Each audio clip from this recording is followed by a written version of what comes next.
I was sitting in my favorite coffee shop in Lower Manhattan, staring at the small velvet box in my jacket pocket. Inside was a diamond ring I had bought just last week from a family jeweler in the Diamond District. My heart was racing with excitement and nerves, thinking about how tonight would change everything. Stephanie and I had been together for 3 years, and I was finally ready to ask her to marry me. But something had shifted between us lately. She had been distant, cold, always claiming she was busy with work. Still, I convinced myself that tonight would fix everything. The ring would remind her of what we had, of what we meant to each other. I had no idea that in 3 hours my entire world would shatter. Before I tell you how this all went down, I would love to know, where are you watching from? Drop your city in the comments below. And if you have ever felt like you were not enough for someone, hit that like button. You are not alone in this. Subscribe if you want to hear how this story ends, because trust me, karma has a funny way of evening the score. Now let me take you back to where it all began. Stephanie and I met 3 years ago at an art exhibition in Brooklyn. It was one of those trendy gallery openings where everyone pretended to understand abstract paintings while sipping cheap wine from plastic cups. I was there because I genuinely loved art, being a graphic designer who worked freelance. She walked up to me while I was studying a piece that looked like someone had thrown paint at a canvas and called it genius. We started talking and the chemistry was instant. She was a marketing executive, confident and driven with this energy that made everyone around her feel alive. I was quieter, more reserved, but we balanced each other perfectly. Or so I thought. Our relationship felt like a dream for the first 2.5 years. We took weekend trips to the Catskills, hiked trails, surrounded by autumn leaves, and stayed in cozy cabins where we would spend entire evenings just talking. Every Sunday night became our tradition. We would cook dinner together in her apartment, trying new recipes we found online, laughing when things went wrong, celebrating when they turned out perfect. When I decided to leave my agency job and open my own design studio, Stephanie was right there, encouraging me, telling me I was talented enough to make it work. When she got promoted to senior marketing director, I was the first person she called, and we celebrated with champagne on her tiny balcony overlooking the city. I introduced her to my parents after our first year together. They adored her immediately. My mom would call her separately just to chat, and my dad joked that Stephanie was the best thing that ever happened to me. I believed him. After 3 years, I felt certain she was the one. I spent weeks researching the perfect ring, finally settling on a platinum band with a single diamond that caught the light in the most beautiful way. I made a reservation at the Italian restaurant, where we had our first date, even contacted a photographer to capture the moment secretly. Everything was planned. Everything was perfect. Except it was not. About 2 months before I planned to propose, things started changing. Stephanie began working late more frequently. At first, it was once or twice a week. Then it became almost every night. She would text me around 9 or 10 saying she was exhausted and heading straight home. Our Sunday cooking tradition disappeared. She would cancel, citing fatigue, or an early Monday morning meeting. When we did spend time together, she seemed distracted. Her phone was always face down on the table. She would get text messages late at night and smile at the screen before quickly locking it. When I asked who it was, she would shrug and say it was just work stuff, nothing important. The physical intimacy between us faded too. She would turn away when I tried to hold her, claiming she was too tired. Date nights that used to be sacred became optional, easily discarded when something else came up. I told myself she was stressed. The promotion came with more responsibility, bigger projects, longer hours. I convinced myself that things would improve once her current campaign finished. I even thought that proposing would be the fresh start we needed, a reminder of why we fell in love in the first place. The night before I planned to propose, I decided to surprise her with dinner. I knew she had been working late all week, so I picked up food from her favorite Italian place, the same one where I had made tomorrow's reservation. I grabbed the spare key she had given me months ago and let myself into her apartment. The lights were dim, and I could hear soft music playing from her laptop in the living room. I set the food down on the kitchen counter and walked toward the sound, planning to surprise her. Her laptop was open on the coffee table. The screen was bright, showing an open Messenger conversation. I was not trying to snoop. I was just walking past. But then a new message popped up on the screen and I could not help but see it. The contact name was just the letter D. The message read, "Cannot wait to see you tonight. Last night was incredible," followed by a kissing emoji. My stomach dropped. My hands started shaking. The bag of food I was still holding slipped from my fingers and hit the floor with a dull thud. I stood there frozen, staring at the screen. My brain was telling me to look away, to give her privacy, to trust her. But my heart was screaming that something was terribly wrong. Almost on instinct, I reached for my phone and took a picture of the screen. Then I scrolled up. The messages went back 2 months. Flirty texts, compliments, plans to meet. One message from D said, "You are so much more exciting than him." Another from Stephanie, "He has no idea."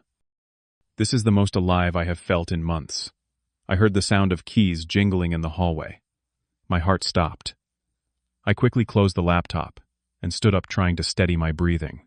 The door opened and Stephanie walked in, still wearing her work clothes, her hair pulled back in a neat ponytail.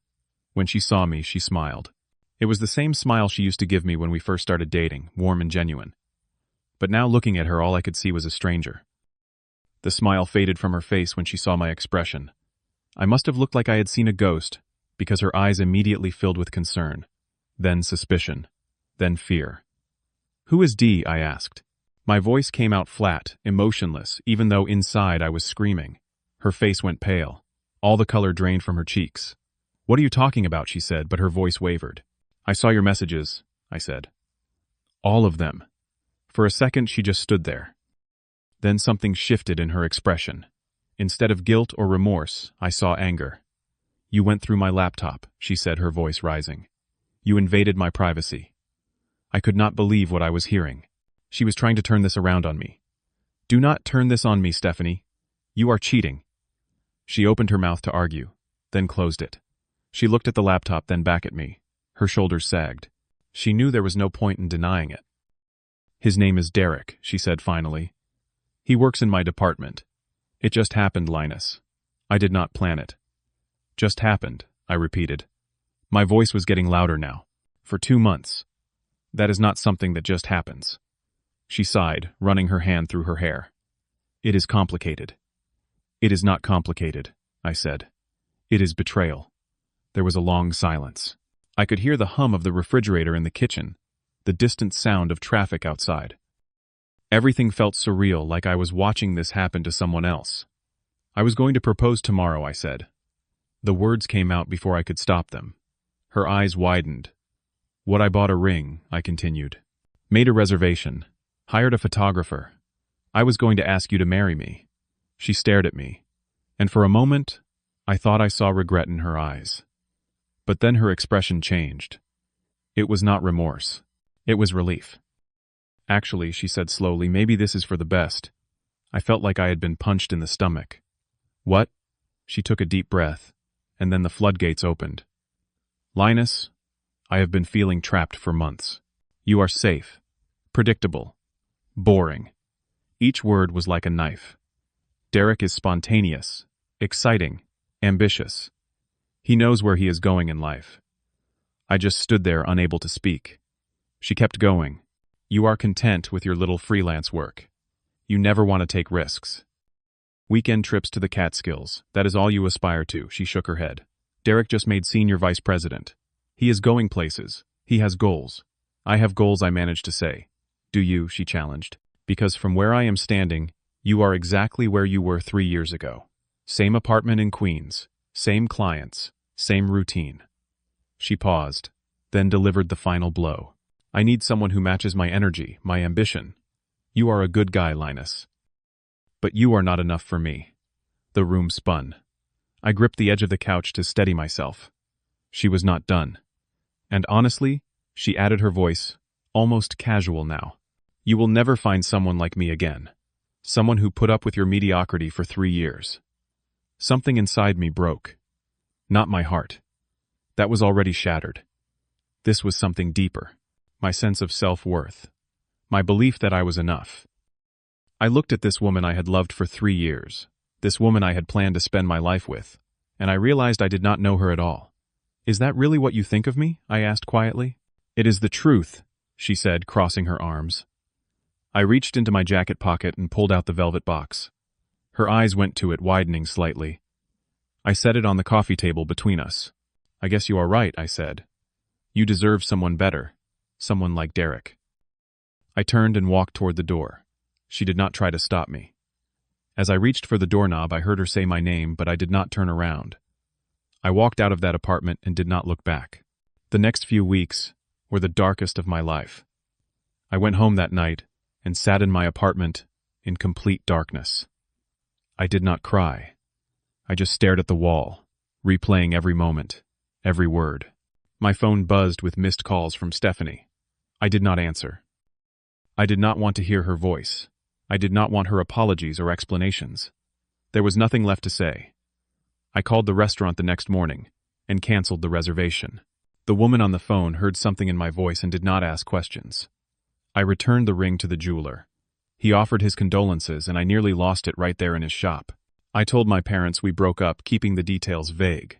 My mom cried. My dad looked angry. But I could not bring myself to tell them the whole truth.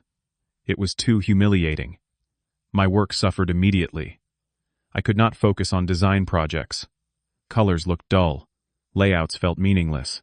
Clients started complaining about delays. I lost a major contract with a tech startup that would have been my biggest job yet. My income dropped. Bills piled up. But I could not bring myself to care. Stephanie's words played on a loop in my head. You are not enough for me. You will never find someone like me again. Mediocrity. Every time I looked in the mirror, I heard her voice. Every time I sat down to work, I questioned whether I was actually talented or just fooling myself. The depression was suffocating. I started wondering if she was right. Maybe I was boring. Maybe I was mediocre. Maybe no one would ever want me. I do not know how long I would have stayed in that dark place if Marcus had not intervened. Marcus has been my best friend since we were kids. He is an architect with his own firm, successful and driven, but also one of the most grounded people I know. He had been texting me for weeks, and I had been giving him one-word responses or ignoring him completely. Finally, he just showed up at my apartment one Saturday morning. Dude, you look like hell, he said when I opened the door. I probably did. I had not shaved in weeks. My apartment was a mess. I was wearing the same sweatpants I had been wearing for 3 days. I am fine, I lied. No, you are not, he said, pushing past me into the apartment. Get dressed. We are going to the gym. I do not want to go to the gym. I do not care what you want. You need to move. Trust me. I tried to resist, but Marcus was not taking no for an answer. He practically dragged me to his gym across town. At first I hated it. Every muscle in my body ached. I was weak from weeks of barely eating, but Marcus kept pushing me. One more rep. You can do it. After a few sessions, something shifted. The physical exertion helped clear my mind. For the first time in weeks, I was not thinking about Stephanie. I was just focused on lifting, on breathing, on pushing through the burn. A week later, Marcus organized a dinner with our old friend group. I did not want to go. The thought of being social, of pretending to be okay, felt exhausting. But Marcus showed up at my door again, and this time he was not alone. Taylor, his girlfriend, was with him.